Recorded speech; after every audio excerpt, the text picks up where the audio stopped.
නමෝ තස්ස භගවතු අරහතෝ සම්මා සම්බුද්දස්ස නමෝ තස්ස භගවතු අරහතෝ සම්මා සම්බුද්දස්ස නමෝ තස්ස භගවතු අරහතෝ සම්මා සම්බුද්දස්ස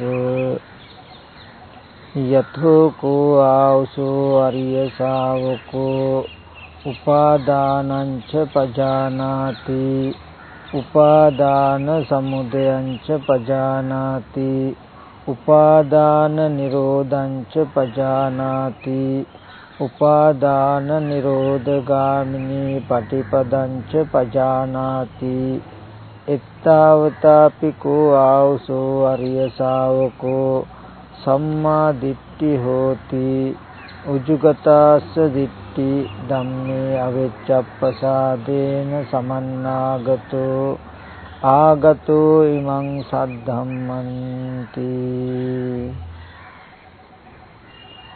ධර්ම ශ්‍රවණා බිලාසී ශ්‍රද්ධා බුද්ධ සම්පන්න කාරුණික පින්වත්නි, මේ පින්වත් පිරිස දැන් මේ සූදානම් වෙන්නේ ලෞතර බුදුරජාණන් වහන්සේ අපි කෙරෙහි අනුකම්පාවෙන් දේශනා කළ සද්ධර්මයෙන් දිදක් ශ්‍රවණය කරන්ට.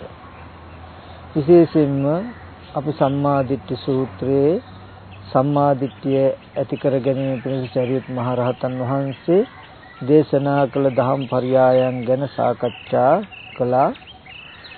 ඉතින් එදා සරියුත් මහ රහතන් වහන්සේ භික්ෂුන් වහන්සේලාට භවය පිළිබඳ ඇති දහම් පරයය දේශනා කළාම ඒ පිළිබඳ භික්ෂුන් වහන්සේලා සතුටු වෙලා අනුමෝදන් වෙලා සරියුත් මහ රහතන් වහන්සේගෙන් මත්විත් ප්‍රශ්නයක් අහනවා.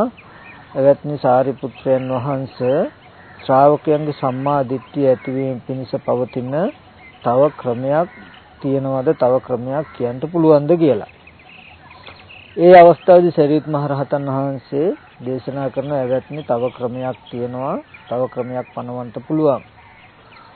යතෝකෝ ආවසෝ ආර්ය ශාවකෝ, එවත්නි යම් කලක ආර්ය ශ්‍රාවක තෙමේ උපාදානය කියන්නේ මොකක්ද කියලා දන්නවනම්, උපාදානයගේ ඇතිවීම මොකක්ද කියලා දන්නවනම්, උපාදානයගේ නැති කිරීම මොකක්ද කියලා දන්නවනම්, උපාදාන නැති කරන ප්‍රතිපදාව මොකක්ද කියලා දන්නවනම්, මෙන්න මෙපමණකුණුත් ආර්ය ශ්‍රාවකතමේ මනා දැකුම් ඇත්තෙක් වෙනවා.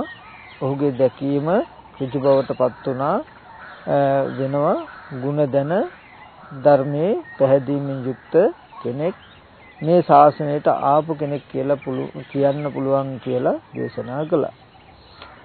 එතකොට ඒ සම්මා දිට්ඨිය ඇති කර ගැනීම පිණිස දේශනා කළ සරියුත් මහ රහතන් වහන්සේ දේශනා කරන 7 වෙනි පරයයයි මේ උපාදාන වාරය. එතකොට එතෙන්දී සරියුත් මහ රහතන් වහන්සේම ඒ භික්ෂුන් වහන්සේලාගෙන් ප්‍රශ්නයක් අහනවා. එවත්නි උපාදානය කියන්නේ මොකක්ද? උපාදාන සමුදය මොකක්ද? උපාදාන නිරෝධය කියන්නේ මොකේද?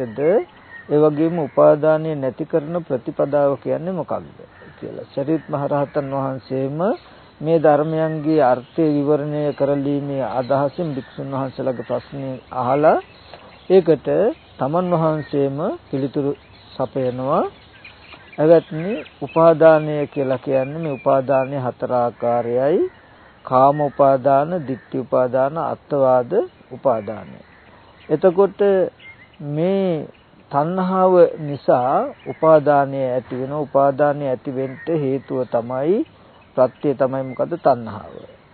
ඊට පස්සේ තණ්හාවගේ නැතිවීමෙන්, තණ්හාව නැති කිරීමෙන් උපාදානය නැති වෙනවා, නැති කරන්න පුළුවන්. අයමේව අරිය අට්ඨාංගිකෝ මග්ගෝ උපාදාන නිරෝධ ගාමිනී පටිපදා. මේ ආර්ය අෂ්ටාංගික මාර්ගයේම උපාදානය නැති කරන ප්‍රතිපදාවයි කියලා දේශනා කළා. එතකොට මෙතනදී උපාදානංච පජානාති කියනකොට උපාදානය දන්නවා නම්, එතකොට උපාදානය කියන එක අපි දැනගන්නට ඕනේ. උපාදානය කියන එක මොන වගේ දෙයක්ද, මොකක්ද කියන කාරණාව අපි දකින තත්වයට පත් වෙන්නට ඕනේ. ඒ වගේම උපාදානයේ ඇති වෙන්නේ මෙන්න මේ හේතුව නිසයි කියන කාරණාව අපි තේරුම් කරගන්නටත් ඕනේ. මෙන්න මේ හේතුව නැති වුනහම උපාදානයේ නැති වෙනවා කියන කාරණාව අපි අවබෝධ කරගන්නටත් ඕනේ. මෙන්න මේ ප්‍රතිපදාවයි උපාදානයේ නැති කරන්නේ කියන කාරණාවත් දැනගන්නට ඕනේ. මෙන්න මේ හතර තේරුණාම දැනගත්තාම ඒ කියන්නේ ditthi සම්පන්න පුද්ගලයෙක් වෙනවා. දර්ශන භූමියටපත් වෙච්ච පුද්ගලයෙක් වෙනවා. එතකොට දර්ශන භූමියටපත් වෙච්ච පුද්ගලයෙක් කියනකොට මේ ශාසනයේ නිසක බවටපත් වෙච්ච විසරද බවටපත් වෙච්ච කෙනෙක් වෙනවා. එතකොට එහෙමනම් මේ අපි සාමාන්‍යයෙන් දන්න දකින්න මට්ටමට වඩා මේ තුල බොහෝම වටිනා දහම් කරුණු අර්ථයක් ගැඹුලා තියෙන්නට ඕනේ. ඒ බව අපිට හැකි පමණකින් අපි ටිකක් තේරුම් කරගන්නට උත්සාහවත් වෙමු. විශේෂයෙන්ම උපාදානංච පජානාති. උපාදානයේ දන්නවනම් කියනකොට කොහොම දන්නවනන්ද දන්නවා කියලා කියන්නේ කියන කාරණාව අපි ටිකක් තේරුම් කරගන්නට ඕනේ. එතකොට එතනදී කාම උපාදාන, ditthi උපාදාන, අත්වාද උපාදාන, සීලබ්බත උපාදාන කියන ධර්මතා හතරක් තියෙනවා. එතකොට කාම උපාදානය කියනකොට පින්වතුනි මෙතනදී අපි තේරුම් කරගන්නට ඕනේ කැමැති වෙන අර්ථයෙන් කාම උපාදානය. ඒකර ධර්මයේ සඳහන් වෙනවා කාම උපාදානය කියන ධර්මතාවය ඇසුරු වෙනවා කොතෙන්ටද?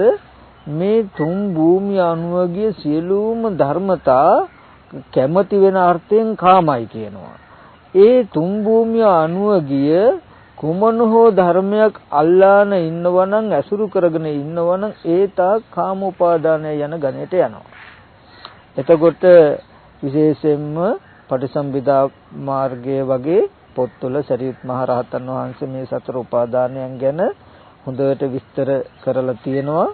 එතනදී කාමය කියන කාරණාව පෙන්නනවා තුන් භූමිය අනුව කාම අවචර වූද රූප අවචර වූද අරූප අවචර වූද සියලුම ධර්මය සියලුම ස්කන්ධය කැමැති වන අර්ථයෙන් කාමයි. එතකොට ඒ ස්කන්ධය ගන්න එකට දැඩිව ගන්න එකට කියනවා කාම උපාදාන. එතකොට උපාදාන කියලා කියනවා ළඟට ගන්නවා. තමන්ගේ කියලා ගන්නවා දැඩිව ගන්නවා කියන අර්ථයෙන් උපාදානයි කියනවා. ඒකද අපි ජීවිතෙන් හඳුනා ගන්න බලමු. ඒ ගැන විස්තර මම පෙන්නලා දෙන්නම්.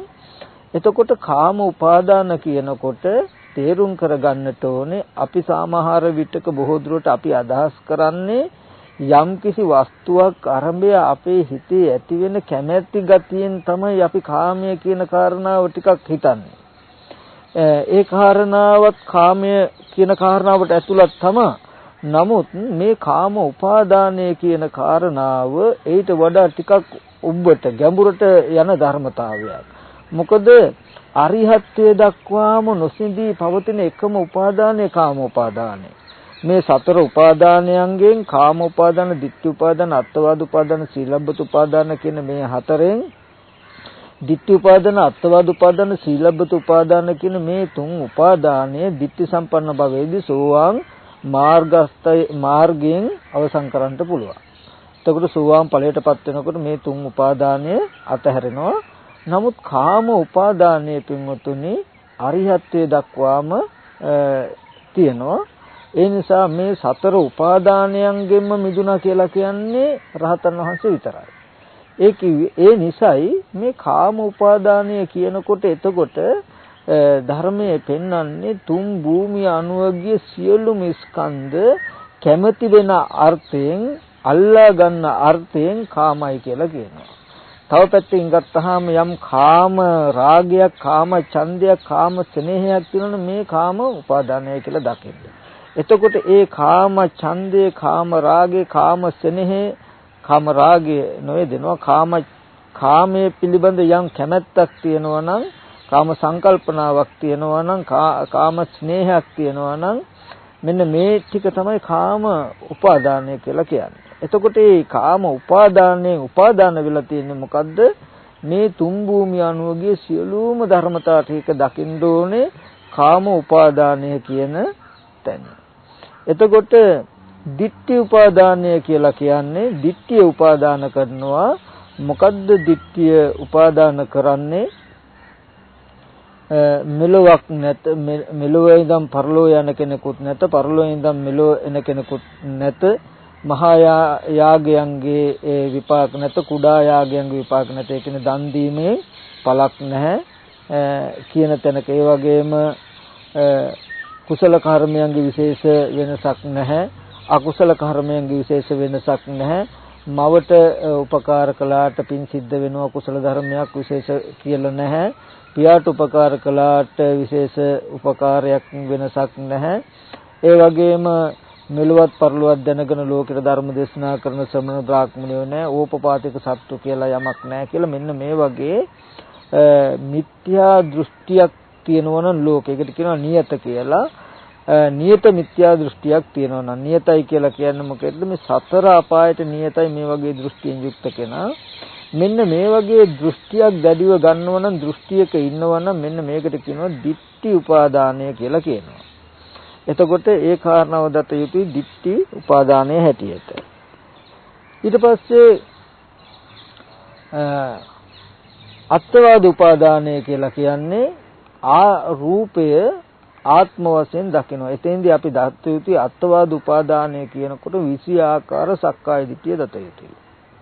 20 ආකාර සක්කාය දිට්ඨිය කියලා කියන්නේ රූපේ ආරම්භය දෘෂ්ටි 4ක් ඇති වෙනවා. රූපයේ ආත්මය වශයෙන් දකිනවා, රූපෙහි ආත්මය වශයෙන් දකිනවා, රූපය නිසා ආත්මය පවතිනවායි කියලා දකිනවා, ආත්මය නිසා රූපය පවතිනවායි කියලා දකිනවා. මේ වගේ රූපයේ ආරම්භය දෘෂ්ටි ආත්ම දෘෂ්ටි 4ක් ඇති වෙනවා. එතකොට ඒ වගේම වේදනාව, සංඥාව, සංඛාරය, විඥානය කියන මෙන්න මේ ධර්මතා පහ ආරම්භය මේ වගේ දෘෂ්ටි 4ක් ඇති වෙනවා. ඒ 4 මේ ස්කන්ධ පහෙන් වැඩි වුණාම 20යි. මෙන්න මේ 20 ආකාර සක්කාය දිට්ඨියට කියනවා අත්වාද උපාදානය කියලා. එතකොට මේ ස්කන්ධයන්ගේ ආත්මයක් දකින දෘෂ්ටිය, සත්වයක් හෝ පුද්ගලයෙක් හෝ ආත්මයක් තියනවා කියලා දකින මෙන්න මේ දෘෂ්ටියට කියනවා අත්වාද උපාදානය කියලා. එතකොට සීලබ්බත උපාදානය කියලා කියන්නේ සිල් වෘත ක්‍රම උපාදාන කරනවා. ඒක බොහෝ දුරට යෙදෙන්නේ මේ ශාසනයෙන් බැහැර. මේ ශාසනයෙන් බැහැර තියෙන ඔක්කොම සීලබ්බත පරාමාසයෙන් සීලබ්බත උපාදානයෙන් යුක්තයි කියලා නොගත යුතුයි. සීලබ්බත උපාදානයෙන් යුක්ත යමක් යෙදෙනවා නම් යෙදෙන්නේ මේ ශාසනයෙන් බැහැරයි. ඒ කියන්නේ බුදුරජාන් වහන්සේ කාලෙදිත් තිබුණා හිටියා යම්කිසි විමුක්තියක් බලාපොරොත්තු වෙන, විසුද්ධියක් බලාපොරොත්තු වෙන මේ සීලෙන් මේ වෘතයෙන් මට පිරිසුදු වෙන්න පුළුවන්, මේ සීලයෙන් මේ වෘතයෙන් මට මිදෙන්න පුළුවන්, දුකෙන් එතර වෙන්න පුළුවන් කියලා නොයෙක් වෘත සමාදන් වෙනවා. අජ වෘත කියලා එළුව වගේ ඉන්නවා, ගෝ වෘත කියලා හරක් වගේ, සුනක වෘත කියලා සුනකය වගේ, ඒ වගේම කුක්කුර වෘත කියලා කියනවා. එතකොට මෙන්න මේ වගේ නොයෙක් සත්තුන්ගේ විදිහට ජීවත් වෙන එක එක වෘත සමාදානයන් තිබුණා. ඒ වෘතයන්ගේ විසුද්ධියක් බලාපොරොත්තුව මෙන්න මේ මට්ටමට කියනවා මේ සීලබ්බත උපාදානය කියලා. එතකොට මෙන්න මේ 4 කාම උපාදාන, ditthi උපාදාන, සීලබ්බත උපාදාන කියන මෙන්න මේ උපාදාන 4 අපි දත යුතුයි. මේවා හරියට මතක් කරගන්න, හරියට යමක් අල්ලගන්න තියෙන රෙද්දක් වගේ. අපි කියමු දැන් රත් වෙච්ච යමක් අල්ලගන්න අපිට අතින් අල්ලන්න බැරි වුණාම අපි ඒ රත් වෙච්ච දේ අල්ලන්න යම්කිසි රෙදි කෑල්ලක් ගන්නවා. රෙදි කෑල්ලක් ගන්නවා. එතකොට මෙන්න මේ රෙදි කෑල්ලෙන් තමයි අර රත් වෙච්ච දේ අල්ලන්නේ. ඒ වගේ රූප, වේදනා, සංඥා, සංඛාර, විඥාන කියන රූප උපාදානස්කන්ධේ, වේදනා උපාදානස්කන්ධ, සංඥා උපාදානස්කන්ධ, සංඛාර උපාදානස්කන්ධ, විඥාන උපාදානස්කන්ධ කියන මේ උපාදානීය ධර්මතා ටික හැම වෙලාවෙම අල්ලගන්නේ ඔන්න ඔය ක්‍රම 4ෙන්. කුමන හෝ තුන් භූමිය අනුව ගිය කුමන හෝ ස්කන්ධයක් අල්ලගෙන ඉන්නකොට ඒකට කියනවා අල්ලගත් අර්ථයෙන් ඒක හසු කරගෙන ඉන්න අර්ථයෙන් අත නොහැරින්න අර්ථයෙන් කාමයි කියලා කියනවා. එතකොට මෙතනදී දකින්න ඕනේ කාමයි කියනකොට සමහර විටක අපි අල්ලගෙන ඉන්න අරමුණ උපේක්ෂා සහගත වෙන්නත් පුළුවන්. ඒකෙදි අමුතු ප්‍රියමනාප බවක්, රසවත් බවක්, සතුට බවක් නැහැ. නමුත් ඒක ඇසුරු කරගෙන ඉන්න, ඒ ස්කන්ධය අල්ලගෙන ඉන්න බවකින් දත යුතුයි කාමය. එතකොට මේ ස්කන්ධ ටික උපාදානීය ධර්ම, පංච උපාදාන ස්කන්ධය අල්ලගන්න තියෙන එක ක්‍රමයක් තමයි මොකද්ද? මේ කාමය කියන එක කැමති වෙන අර්ථයෙන්, අල්ලා ගන්න අර්ථයෙන්, නැමී පවතින බජ්ජෝ සායතිට්ඨති, බැසගෙන සිටින අර්ථය. ඊට පස්සේ මේ ස්කන්ධය අල්ලගන්න, ඇසුරු කරන්න තියෙන තව ක්‍රමයක් තමයි මොකද්ද? තව දැලි රත් වෙච්ච යමක් අල්ලන්න තියෙන රෙදි කැල්ලක් වගේ මේ ස්කන්ධය අල්ලගන්න තියෙන තව ක්‍රමයක් තමයි මොකද්ද? ditthi upadana. ඊට පස්සේ මේ ස්කන්ධය අල්ලගන්න තියෙන තව ක්‍රමයක් තමයි මොකද්ද? අත්වාද උපාදාන. මේ ස්කන්ධය අල්ලගන්න තියෙන තව ක්‍රමයක් තමයි මොකද්ද? සීලබ්බත උපාදාන. මේ සතර උපාදානෙන් උපාදානීය ධර්මතා හැම වෙලාවෙම අල්ලගන්නවා. තුන් භූමිය අනුව ගිය සියලුම ධර්මතා, කාම භූමිය, රූප භූමිය, අරූප භූමිය කියන මේ සියලුම ධර්මතා ටික උපාදානීය ධර්ම. ඒ කියන්නේ පංච උපාදාන ස්කන්ධයක්, උපාදානයට හිත වූ ධර්ම. එතකොට ඒ හිත වූ ධර්ම අහු වෙන්නේ පුද්ගලයාට නැත්තම් තමා කියන කෙනාට මෙන්න මේ ධර්මතා හතර හරහා. එතකොට උපාදානය කියන එක හැම වෙලාවෙම යෙදිලා තියෙන්නේ උපාදානීය ධර්ම ආරම්භය. හොඳට බලන්න උපාදානංච පජානාති කියනකොට උපාදානය දන්නවනම් අපි උපාදාන කරන්නේ, උපාදානය වෙලා තියෙන්නේ මොකද්ද? දුක කියන කාරණාව තේරුම් කරගන්නට ඕනේ. ජාතිය ස්වභාව, ජරාව ස්වභාව, ව්‍යාධිය ස්වභාව, මරණයේ ස්වභාව කොට ඇති ධර්මතාවයි පංච උපාදාන ස්කන්ධය. ඒ පංච උපාදාන ස්කන්ධයකට අපි උපාදාන වෙනවා. පංච උපාදාන ස්කන්ධයකටයි උපාදාන වෙන්නේ. එතකොට මේ සතර උපාදානයේ දත යුතුයි කොහොමද? මේ සතර උපාදානයේ දත යුතුයි මේ පංච උපාදාන ස්කන්ධයන් අල්ලා ගන්නට තියෙන අර දැලි රෙදි ටිකක් වගේ, රත් වෙච්ච යමක් අල්ලන්න තියෙන රෙද්දක් යම් පරිදිද ඒ වගේ පංච උපාදාන ස්කන්ධය අල්ලා ගන්නට තියෙන ධර්මතා හතරක් තමයි මේ උපාදානය. උපාදානයේ ඇති තාක් උපාදාන වෙනවමයි මොකද්ද? දුක. එතකොට මේ ස්කන්ධය හසු වෙනවමයි, හසු වෙන තාක් දුක අල්ලා ගන්න තාක්, දුක ඇසුරු කරගෙන ඉන්න තාක් අපි දුකෙන් මිදෙන්නේ නැහැ, දුකෙන් යුක්ත වෙන්න වෙනවා. එතකොට තව අපි මෙන්න මේ කාරණාවත් ටිකක් විශේෂයෙන් දැනගන්නට ඕනේ. මේ උපාදානය කියනකොට අපි අල්ලගෙන ඉන්නේ, ඇසුරු කරගෙන ඉන්නේ මොන විදිහකටද කියන කාරණාව ටිකක් තේරුම් කර ගන්නට ඕනේ. මොකද උපාදානය කියනකොට අපිට බොහෝ දුරට අදහසක් තියෙනවා. උපාදානය කියන්නේ දැඩිව ගන්නකම කිව්වහම මේ අපිට පෙනෙන, ඇහැට පෙනෙන දේවල් වලට අපි ටිකක් වැඩිපුර කැමති වෙන ගතියයි උපාදානේ. කනට ඇහෙන ශබ්ද වලට වැඩිපුර ඇති කැමැත්තයි උපාදානේ කියලා. නමුත් පින්වතුනි ඒ වැඩිපුර ඇති කැමැත්ත කියන තැනකින් නොදත යුතුයි. උපාදානයේ දත යුතුයි අත නොහැර සිටින අර්ථයකින්. ඒකයි අපිට ප්‍රියමනාප අරමුණක් වේවා, අප්‍රියමනාප අරමුණක් වේවා, කුමන අරමුණක් වුණත් උපාදානයන්ගෙන් තොරව හටගන්නේ. සතර උපාදානය තුලමයි තියෙන්නේ. ඒකට මේ උපාදානය කියන කාරණාව තේරුම් කරගන්නට මම මේ පින්වතුන්ට පොඩි උපමාවක් මතක් කරන්න. අපි කියමු අපි හදිස්සියේදී අපිට නැවක නැගලා මුහුදෙන් පිටට ඈත විදේශ ගමනක් යන්න උනා. දැන් මේ නැවක නැගලා අපි යනකොට හදිස්සියකදී මේ නැව කුණාටුවකට හසු වෙලා ගල්පරයක හැපිලා මුහුදුපත් වුණා. ඔන්න දැන් නැව කෑලි කෑලි වලට කැඩිලා නැවේ කෑලිත් එක්ක අපිව මුහුදට වැටුණා. දැන් හොඳට බලන්න ඒ වෙලාවේදී මැරෙන්න කවුරුවත් කැමති නැහැ. කොහොම හරි ජීවත් වෙන්නයි බලන්නේ. ජීවත් වෙන්න ක්‍රමයක් තමයි හොයන්නේ. ඒ වෙලාවේදී අපි මොකද කරන්නේ? අර මුහුදට වැටිලා මැරෙනවට බයේ කොට කෑල්ලක හරි ලී කෑල්ලක හරි රබර් කෑල්ලක හරි එල්ලිලා ඉන්න උත්සාහවත් වෙනවා. ඔන්න දැන් බලන්න කොට කෑල්ලක් හරි ලී කෑල්ලක් හරි රබර් කෑල්ලක් හරි අපි අල්ලා ගත්තොත් අල්ලගෙන ඉන්න තාක් අපිව මුහුදට වැටෙයිද? යමක් අල්ලගෙන ඉන්න තාක් ඇසුරු කරගෙන ඉන්න තාක් අපිව මුහුදට වැටෙන්නේ නැහැ. යමක් අල්ලා නොගත්තොත් යම් කොට කෑල්ලක්වත් ලී කෑල්ලක්වත් රබර් කෑල්ලක්වත් අල්ලා ගන්න බැරි වුණොත් අල්ලා නොගත්තොත් පින්වතුනි අපි අර පුද්ගලයාව ඒකාන්තයෙන් මුහුදට වැටෙනවා වගේ ඒ උපමාව වගේ මේ කාම භූමිය රූප භූමිය අරූප භූමිය කියන තුන් භූමියේ එකද ස්කන්ධයක්වත් හසු නොවුනොත් අපිව කෙලින්ම වැටෙනවා නිවනට. නිවන් දකින්නවාමයි. නමුත් අර ලී කෑල්ලක් හරි කොට කෑල්ලක් හරි අල්ලගෙන ඉන්න තාක් මුහුදට වැටෙන්නේ නෑ වගේ. අපි තුන් භූමිය අනුව ගිය කුමන හෝ ස්කන්ධයක් අල්ලගෙන ඉන්න තාක් ඇසුරු කරගෙන ඉන්න තාක් අපිව වැටෙන්නේ නැහැ නිවනට. එතකොට අපි ලෝකෙ තුලයි ඉන්නේ. මෙතනදී මෙන්න මේ අර්ථයෙන් හොඳට බලන්න ඕනේ උපාදානය කියන එක. දැන් ලී කෑල්ලක් කොට කෑල්ලක් පාවෙලා ළඟට ආවහම රබර් කෑල්ලක් මේක එල්ලුණා.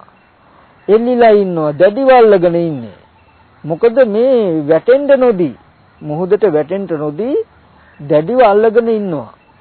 දැන් මේ අල්ලගෙන ඉන්නකොට දැන් මෙතන හොඳට බලන්න එයා අල්ලගෙන ඉන්නේ මේ ලී කෑල්ලට එහෙම තියෙන තණ්හාවේද කියලා. සමහර විටක පාවෙලා ආවේ පණුව ගහපු අසුචි පිරුණු පණුව ගහපු කොට කෑල්ලක්. දැන් කවුද කැමති පණුව ගහපු අසුචි පිරුණු කොට කෑල්ලකට කවුරුත් ආස කරනවද? කැමතිද? කිසිම කෙනෙක් කැමති නැහැ. නමුත් මුහුදට වැටෙනවට බයයි, මැරෙනවට බයයි. මේක අල්ලගන්නේ නැද්ද? දැන් මේක අල්ලා ගැනීමක් නෙමෙයිද? දැඩිව ගැනීමක් නෙමෙයිද? ඒ වස්තුව කෙරෙහි තණ්හාව නැති වෙන්න පුළුවන්.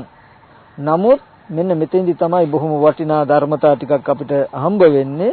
එතකොට හොඳට බලන්න ඕනේ Taman ඉදිරියට ආපු දේ අල්ලන්නේ ඒ වස්තුවට තියෙන කැමැත්ත නිසා නෙමෙයි.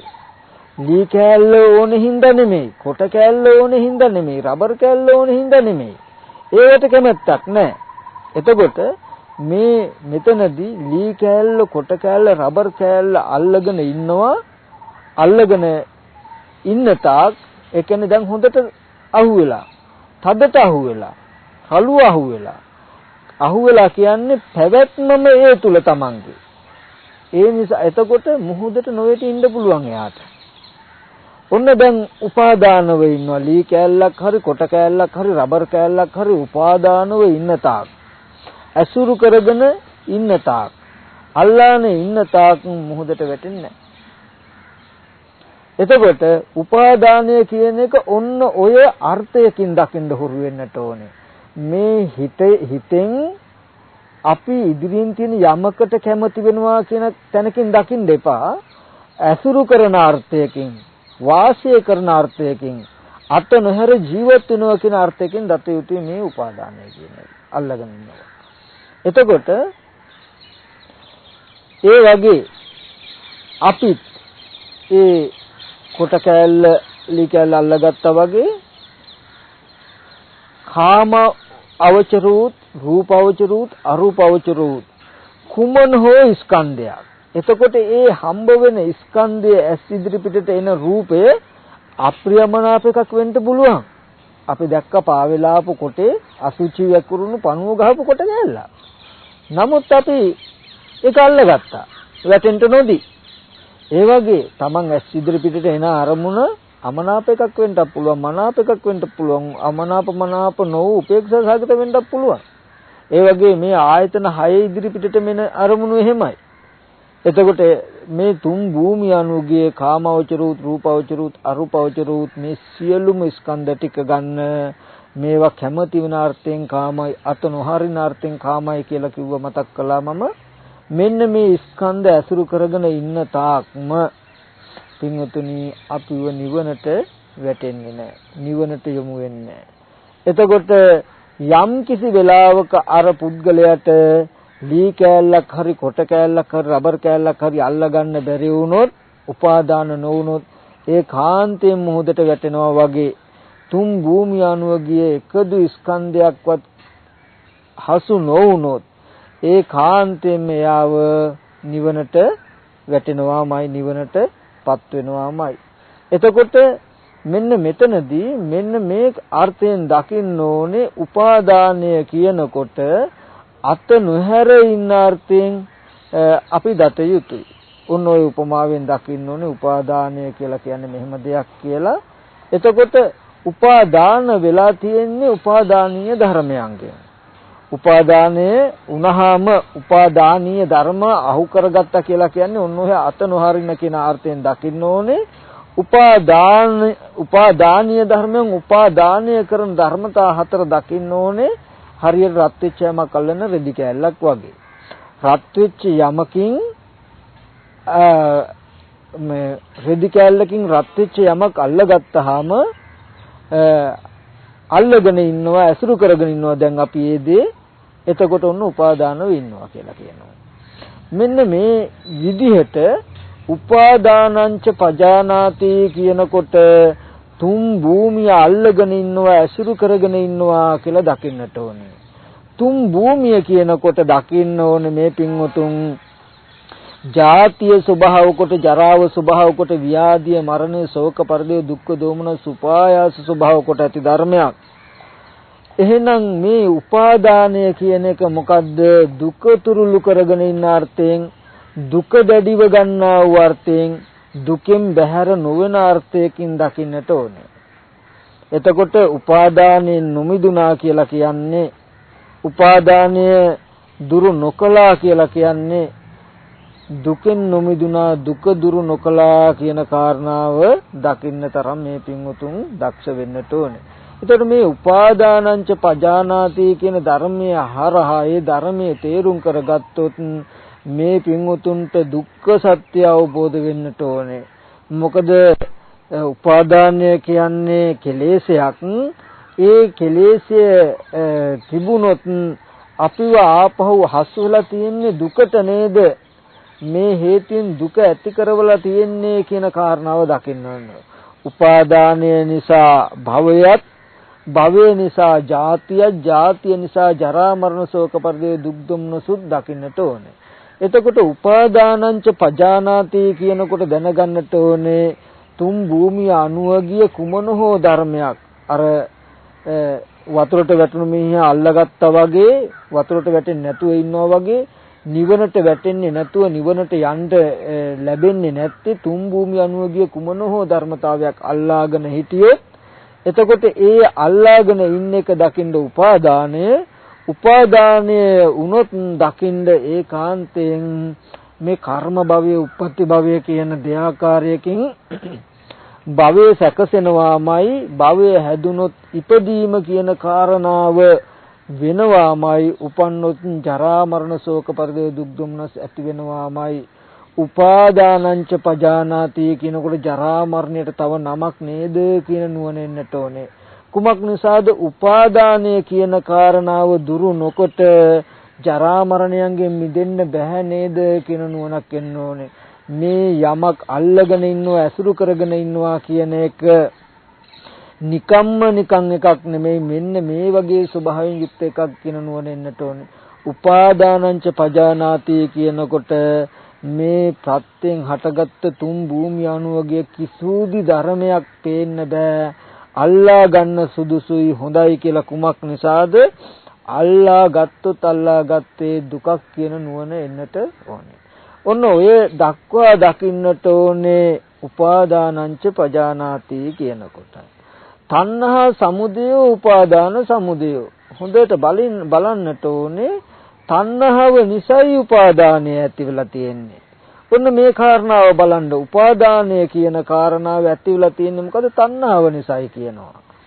දැන් අපි දැක්කා වතුරට වැටුණු කෙනා ලී කෑල්ලක් හරි කොට කෑල්ලක් හරි අල්ලා ගත්තනම් අල්ලගත්තේ. ලී කෑල්ලට කොට කෑල්ලට තියෙන තණ්හාවේද? නෑ. එහෙනම් මොකේද තියෙන තණ්හාවද? ජීවිත ආශාව හින්දා එහෙම නෙමෙයිද? මැරෙන්න තියෙන අකමැත්ත තණ්හාව නෙමෙයිද? මැරෙනවට බය නෙමෙයිද? මේ නන්දි රාගයේ ජීවිත ආසාව, තණ්හාව, ආධ්‍යාත්මික ධර්මයන් කෙරෙහි තියෙන තණ්හාව නිසායි බාහිර වස්තුන් අල්ලන්නේ. අපි හිතාගන්නේ උපාදානය කියනකොට බාහිර වස්තුන්ට තියෙන කැමැත්ත නිසායි අපි බාහිර වස්තුන් අල්ලන්නේ කියලා. ඇහැට පේන දෙයට තියෙන කැමැත්ත නිසායි ඇහැට පේන දේ අපි අල්ලන්නේ කියලා. එහෙම නෑ පින්වතුනි. තණ්හාව කියනකොට දකින්න ඕනේ තම තමන් කෙරෙහි තම තමන්ගේ ජීවිතයේ තම තමන්ගේ පැවැත්මට තියෙන කැමැත්ත තියෙන්නේ. අපි කවුරුවත් ලෝකෙ මැරෙන්න කැමති නෑ. අපි කවුරුවත් ලෝකේ දුක් විඳින්න කැමති නෑ. අපි කැමති සැප විඳින්න. අපි කවුරුත් කැමති ජීවත් වෙන්න. අපි දුකෙන්ද අපිට දුක වෙනවට තියෙන අකමැත්ත නිසා, අපි මැරෙනවට තියෙන අකමැත්ත නිසා, සැප විඳින්න තියෙන ඒ කියන්නේ සැප විඳින්න තියෙන කැමැත්ත නිසා, ජීවත් වෙන්න තියෙන කැමැත්ත නිසා, සැප විඳින්න තියෙන කැමැත්ත, ජීවත් වෙන්න තියෙන කැමැත්ත තමයි තණ්හාව. ඒ ආධ්‍යාත්මිකය තුල තමා තුල ජීවත් වෙන්න තියෙන කැමැත්ත, සැප විඳින්න තියෙන කැමැත්ත දකින්න බාහිර දේවල් අල්ලන ගතිය. තණ්හා පත්‍ය උපාදානං කියනකොට අන්නේ අර්ථය දකින්නට ඕනේ. තණ්හාව නිසා උපාදානයයි කියලා කියනකොට. එතකොට අර ලී කෑල්ල කොට කෑල්ල ගැන අල්ලගන්න දේ ගැන මොන විදිහට තිබුණත් ප්‍රශ්නයක් නැහැ. අල්ලගන්න දේ ප්‍රියමනාප වෙන්නත් පුළුවන්. අප්‍රිය අමනාප වෙන්නත් පුළුවන්. ප්‍රියමනාපද අප්‍රියමනාප නැති උපේක්ෂා සහගතද වෙන්න පුළුවන්. අල්ලා ගන්නවා කියන එකට ඒක බාධාවක් නැහැ. ප්‍රශ්නයක් නැහැ. මොකද අල්ලා ගන්නට උපාදානයට ප්‍රත්‍ය වෙන හේතුව තියෙන්නේ ඒ වස්තුව නොවන නිසා. මෙන්න මේ කාරණාව ගැන හොඳට අදහස් ඇති කර ගන්නට ඕනේ.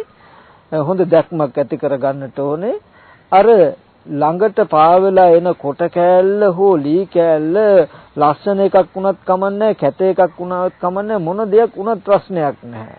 මොකද ඒක අල්ලා ගන්නට තියෙන හේතු ටික තියෙන්නේ ජීවිතේ නැති වෙයි කියන තැනක බයෙන්. ඒ වගේ. එතකොට තණ්හාව නිසා උපාදානයයි කියනකොට අන්න ඒ අර්ථයෙන් දකින්නට ඕනේ.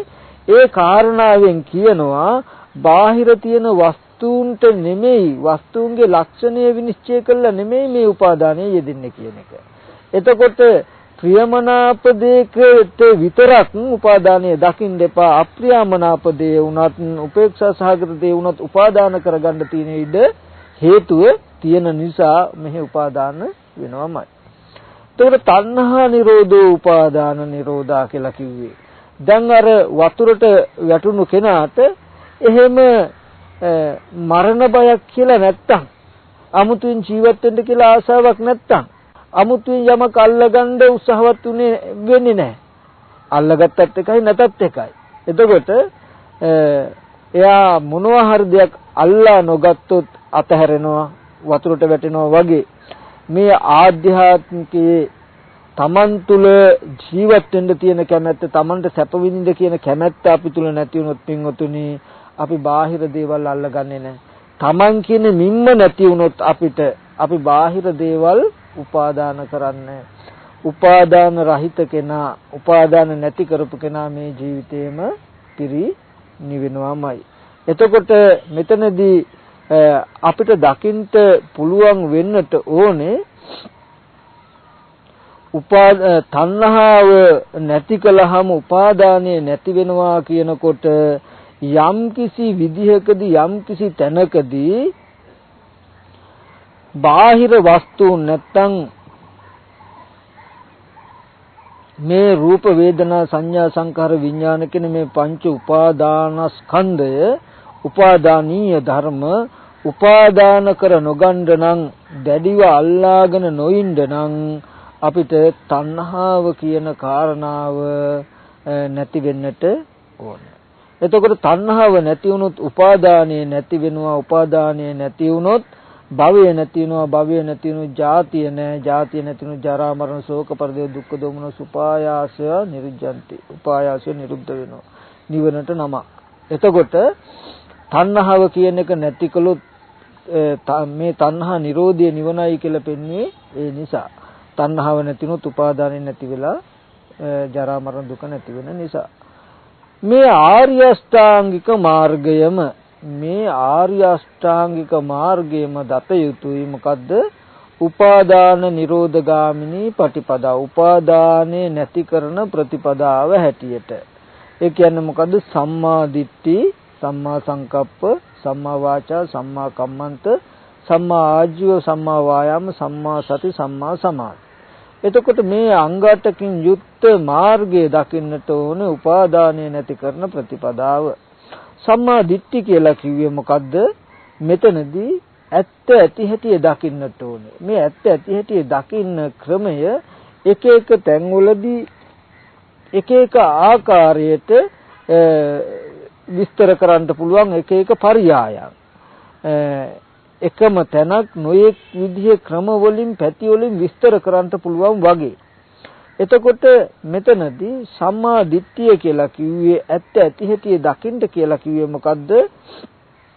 අපිට පුළුවන් නම් අනිත්‍ය වෙන දේ අනිත්‍යයි කියලා දකින්න, දුක් දේ දුකයි කියලා දකින්න, අනාත්ම දේ අනාත්මයි කියලා දකින්න පුළුවන් නම් මෙන්න මේකට කියනවා සම්මා දිට්ඨිය කියලා. ඇත්ත ඇති හැටි අපිට කොයි වෙලාවක හරි දකින්න පුළුවන් වුණොත් ඇත්ත දකිනකොට තණ්හාව නැති වෙනවා. තණ්හාව නැති වුණොත් උපාදානෙ නැති වෙනවා. උපාදානෙ නැති වුණොත් භවය නැති වෙනවා. එතකොට තණ්හාව ඇති වෙන්නේ මොකේද? තණ්හාව ඇති වෙන්නේ කොහොමද? අපි කියමු අපිට යම් කිසි දෙයක් දැක්කට පස්සේ දැකපු දේ ඇති බවට අපේ මනස තුල නිත්‍ය බවක් තියෙනවා නම් අපි එහෙම මොන හරි දෙයක් දැක්කහම අපිට හිතෙන්නේ අපි දකින්න පෙරත් තිබුණා දැක්කයෙන් පස්සේ තියෙනවා කියලා. එතකොට එතන තියෙනවා පින්වතුනි නිත්‍ය බවක්. එතකොට නිත්‍ය වෙන දේ අපිට විඳින්න පුළුවන් ඉන්න තාක් එතකොට අපිට තියෙන සැප. නිත්‍ය වූ සැප වූ දේ මම මගේ කියලා ගන්න බවේ දෙන්නේ නිතින්මයි. එතකොට එතන තියෙනවා ආත්ම බවක්. නිත්‍ය සුඛ ආත්ම කියන මෙන්න මේ දැක්ම ඇති තාක් පින්වතුනි තණ්හාව ඇති වෙනවා. එතකොට අපිට පුළුවන් නම් අනිත්‍යයි දුකයි අනාත්මයි කියලා දකින්න. අනිත්‍ය වූ දුක් වූ අනාත්ම වූ ස්වභාවයෙන් අපිට දකින්න පුළුවන් වුණොත් පින්වතුනි මෙන්න මේකට කියන සම්මා දිට්ඨිය කියලා. එතකොට මෙන්න මේ තණ්හාව නැති වෙනවා. මොකද්ද අපි අනිත්‍යයි දුකයි අනාත්මයි කියලා දකින්නේ? ඇහෙන් දකින හැම රූපයක්ම, එතකොට කනට ඇහෙන හැම ශබ්දයක්ම, නාසයට දැනෙන හැම ගන්ධයක්ම, දිවට දැනෙන හැම රසයක්ම, කයට දැනෙන හැම ස්පර්ශයක්ම, මනසට දැනෙන හැම ධර්මාරම්මණයක්ම අපි අනිත්‍ය හැටියට, දුක් හැටියට, අනාත්ම හැටියට දකින්න ඕනේ. එතකොට මෙතනදී ඇහැ ගැන, සිත ගැන, චක්කු විඥානය ගැන, චක්කු සම්පස්සය ගැන අමුතුවෙන් විස්තර කරන්න ඕනේ නැති බව මේ පින්වතුන් නුවණින් දකින්න ඕනේ. මේක කෙටි පරියායක්. මොකද ඇහත් වැය වෙලා චක්කු විඥානයත් වැය වෙලා ඒ නිසා උපදින වේදනා සංඥා චේතනත් වැය වෙලා පින්වතුනි අපිට රූපය කියලා එකක් හම්බ වෙන්නේ. මේ පින්වතුන් හොඳට බලන්න මේ ඇහෙන් ඕගොල්ලන්ට පුළුවන් රූප දකින්නවා කියන කාරණාව මිසක ඒ රූප දකින්නවා කියන කාරණාවට ඇහැ කියන එක වැය වෙලා චක්කු විඥානය කියන එක වැය වෙලා චක්කු සම්පස්සේ ඒන් උපම් වේදනා සංඥා චේතනා වැය වෙලා රූපයක් පේනවා මිසක රූපයකින් තොරව ඕගලන්ට වෙනම ඇහැකුයි කන ඇහැකුයි චක්කු විඥානයකුයි මේ වේදනා සංඥා චේතනා හම්බ වෙන්නේ නැහැ. එතකොට අපි ඒ ස්කන්ධය ටික වැය වෙලා පෙනෙන මේ රූපය නිට්ටය වුණොත් පින්වතුනි එකල්ලි අපිට ඇහත් නිට්ටයයි, චක්කු විඥානයත් නිට්ටයයි, චක්කු සම්පස්සයත් නිට්ටයයි, චක්කු සම්පස්සයෙන් උපදින වේදනා සංඥාත් නිට්ටයයි.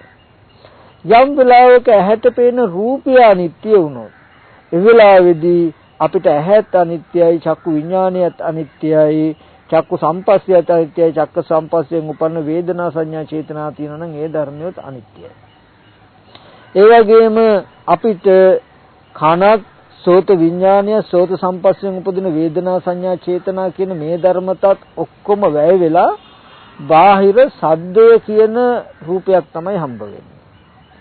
එතකොට මේ සද්දය කියන කාරණාව නිට්ටය වෙනකොට පින්වතුනි අපිට කනත්, සෝත විඥානයත් ඒන් උපදින වේදනා සංඥා චේතනා කියන ස්කන්ධයුත් අපිට නිට්ටයයි. යම් වෙලාවකදී ඇහෙන සද්දය කියන එකේ අනිත්‍ය අපිට දකින්න පුළුවන් නම් ඒ එක්කම අපිට ඒ කනත් සෝත විඥානයත් කියන මේ ධර්මයන්ගේ අනිත්‍යතාවයත් එළඹ සිටිනවා. මෙතනදී මේ අනිත්‍යයි කියනකොට මේ පුද්ගල භාවයෙන් එහෙම නිට්ටය තුල අනිත්‍යක් එහෙම නෙමෙයි. මෙන්න මෙතනේ කාරණාව තමයි ටිකක් විශේෂයෙන් තේරුම් කරගන්න ඕනේ. නිට්ටය බව තුල අනිත්‍ය බලන සිද්ධිය නෙමෙයි කියලා කිව්වේ. අපි හිතාගින්නේ ඇහැට රූපයක් පෙනෙනකොට අපිට යම් රූපයක් තියෙනවා නම් පේනවා නම් අපිට පෙනෙන්න පෙරත් අපි දකින්න පෙරත් ඒ රූපය තිබුණා. දැක්කට පස්සෙත් ඒ රූපය තියෙනවා. බාහිර තියෙන රූප අපි දකින්නවා ඇහෙන්.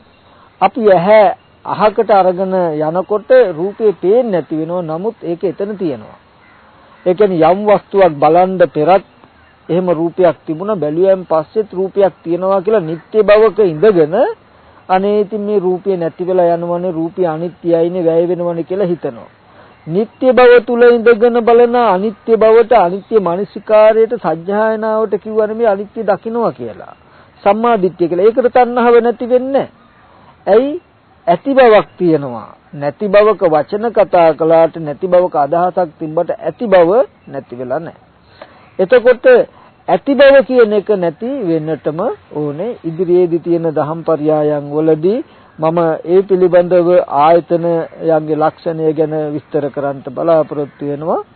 එතකොට මෙතනදී මේ පින්වතුන් තේරුම් කරගන්නට ඕනේ මේ තණ්හාව කියන කාරණාව යම් කලකදී අපිට නැති වුණොත් නැති වෙන්නේ පින්වතුනි දකින්න දේ දැකීමෙන් පස්සේ නිරුද්ධ වෙන්නට ඕනේ. අහන දේ ඇහිමෙන් පස්සේ නිරුද්ධ වෙන්නට ඕනේ. ගන්ධ සුවඳ දැනගන්නකොට ඒ දැනගන්න දේ දැනගැනීමෙන් පස්සේ නිරුද්ධ වෙන්නට ඕනේ. මෙන්න මේ වගේ හටගත් දේ නැති වෙනවා කියන මානසික මට්ටමක් අපි තුල තිබුණොත්, අපි තුල යෙදුනොත් තමයි පින්වතුනි අපිට පුළුවන්කම තියෙන්නේ මෙන්න මේ තණ්හාව නැති කරන්නට. අන්නේ ආධ්‍යාත්මික තණ්හාව නැති වුණොත් දකින්න බාහිරේ යමක් උපාදාන කරනවා කියන ගතිය නැති වෙනවා. ඇහැට පිටින් අපිට පෙනෙන ඇහෙන දේවල් අපි අල්ලා ගන්න ඇසුරු කරන්න පින්වතුනි බාහිර තියෙන හේතුවක් නිසා නෙමෙයි, ආධ්‍යාත්මික හේතුවක් නිසායි. ඒ බව පෙන්වන්නට ඕන නිසායි බුදුරජාණන් වහන්සේ තණ්හාව නිසායි උපාදානේ, තණ්හාව නැති කෙරුවොත් උපාදානේ නැති කරනවා කියලා පෙන්නලා මෙන්න මේ උපාදානයේ නැති කරන්න තියෙන ප්‍රතිපදාව ආර්ය අෂ්ටාංග මාර්ගයයි කියලා පෙන්වුවේ. මොකද මේ ආර්ය අෂ්ටාංග මාර්ගයේ වඩනකොට අනිත්‍ය දුක්ඛ අනාත්ම කියන මේ ත්‍රිලක්ෂණයට කියන විමුක්ති මුඛ කියලා ලෝකයේ අනිත්‍ය දෙයක්, දුක් දෙයක්, අනාත්ම දෙයක් කියලා දකින්න පුළුවන් වුණොත් තණ්හාව නැති වෙනවා. තණ්හාව නැති වුණොත් උපාදානය නැති වෙනවා. උපාදානය නැතිවීමෙන් භවය නැති වෙනවා. එතකොට මේ උපාදාන නිරෝධගාමිනී ප්‍රතිපදංච පජානාති කියනකොට එයා ප්‍රතිපදාව එක ක්‍රමයක් දැනගන්නට ඕනේ. මෙන්න මේ ආයතනයන්ට හමු වෙන අරමුණු මෙන්න මේ විදිහට බලන්න පුළුවන් නම්, මෙන්න මේ විදිහට දකිනවා නම් තණ්හාව නැති වෙනවා. තණ්හාව නැති වෙලා මේ උපාදානය නැති කරන්න පුළුවන් නේද කියන එක දකින්න පුළුවන් නම් අන්න ප්‍රතිපදංච පජානාති. දැන් මේ හතර දන්නවා නම් මේකට කියනවා මොකද්ද? එයා උපාදානය දන්නවා, උපාදාන සමුදය දන්නවා, උපාදාන නිරෝධය දන්නවා, උපාදාන නිරෝධ ගාමිනී ප්‍රතිපදාව දන්නවා. දැන් මේ ප්‍රතිපදාව අනුව හැසිරීලා තණ්හාව නැති කරලා, තණ්හාවෙන් උපාදානය නැති කරලා, උපාදානයෙන් භවය නැති කරලා ජරා මරණ දුකෙන් මිදී ගන්න පුළුවන්. මේ ජරා මරණ දුකෙන් මිදීම සඳහා මෙන්න මේ වගේ පරයයක් තියෙනවා කියලා සරියුත් මහරහතන් වහන්සේ එදා භික්ෂුන් වහන්සේලාට මතක් කළා. ඒ ටික දේශනා කළ සරියුත් මහරහතන් වහන්සේ දේශනා කරනවා යතෝඛු ආවුසු අරිය ශාවකෝ එවං උපාදානංච පජානාති, උපාදාන සමුදයංච පජානාති, උපාදාන නිරෝධංච පජානාති, උපාදාන නිරෝධ ගාමිනී පටිපදංච පජානාති. සෝ සබ්බසෝ රාගානුසයං පහය පටිඝානුසයං පටිවිනෝදෙත්වා අස්මිති දිට්ඨි මානානුසයං සමෝහනිත්වා දිත්තේව ධම්මේ අවිජ්ජං පහය විජ්ජං උපාදෙත්වා දිත්තේව ධම්මේ දුක්ඛසන්ත කරෝ හෝති.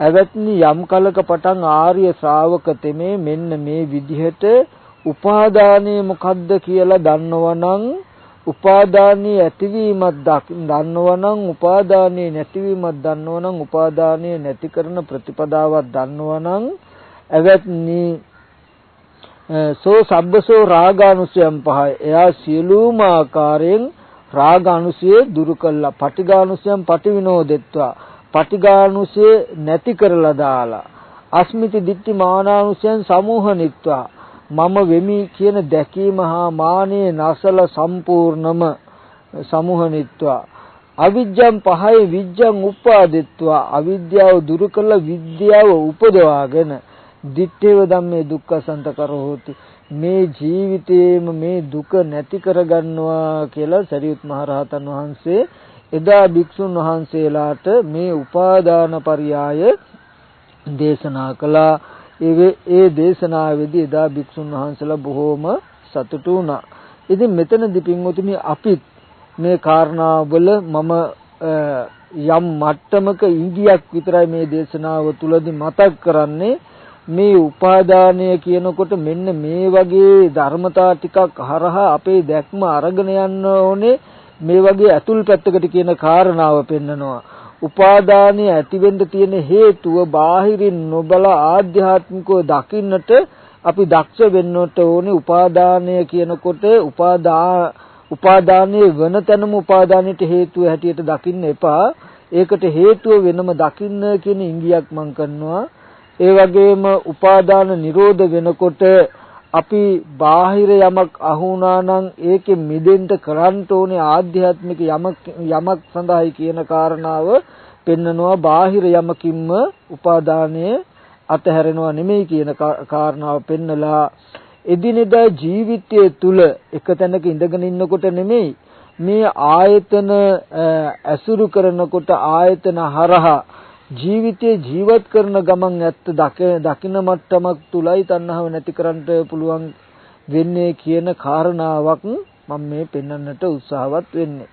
එතකොට මේ තුලින් මේට වඩා කාරණා තියෙනවා විශේෂයෙන් අපිට කතා කරන්නට සාකච්ඡා කරන්නට ඉගෙන ගන්නට මේ හරහා ධර්මයේ ඉගෙන ගන්නට මේ පින්වුතුන් ටිකක් නුවණ මෙහෙවන්නට ඕනේ උත්සාහවත් වෙන්නට ඕනේ. අවස්ථානුකූලව හැකියාව කාල වේලාවට අවස්ථානුකූලව මේ කෙටි ටිකක් පෙන්වනවා. මේට වඩා ගොඩාක් අර්ථාන්විත වෙන අර්ථයක් පෙන්වන්න විශාල වටපිටාවක් අපිට තව දැනගන්නත් තියෙන බවත් මේ පින්වුතුන් දකින්නට ඕනේ.